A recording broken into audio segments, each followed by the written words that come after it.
Ara, per part del grup parlamentari Junts pel Sí, en defensa de l'esmena presentada, té la paraula el senyor Jordi Orobitg. Sí, moltes gràcies. Bé, només per detallar que finalment, com bé s'ha dit, hem arribat a un acord transaccional pel que respecta a aquesta proposta de resolució. Existeix consciència d'aquesta problemàtica, però també es té consciència de quins són els motius que la provoquen. En qualsevol cas, el que ens hem de referir és que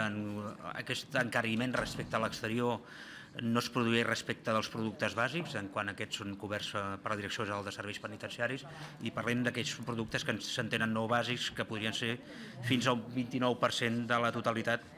dels productes que es comercialitzen en el CIRE.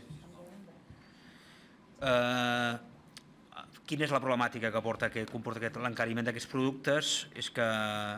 els comerços exteriors lògicament es poden adquirir en gran quantitat i en aquest cas en els centres penitenciaris s'han de subministrar en envasos petits pel consum immediat i que en molts casos també els criteris de seguretat alimentària comporten que no puguin ser en grans porcions o que no es compti amb elements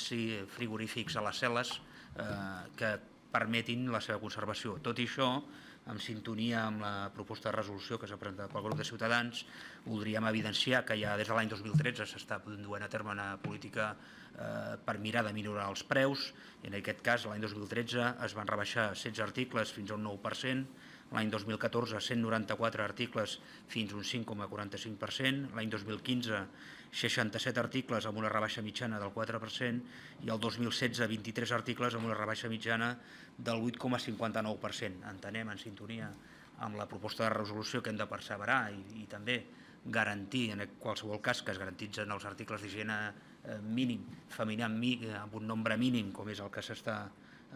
exigint o plantejant, i en tant existeix consens pels grups de que així sigui, i entenc que la transacció a la que hem arribat dona resposta a aquesta necessitat dels interns. Moltes gràcies.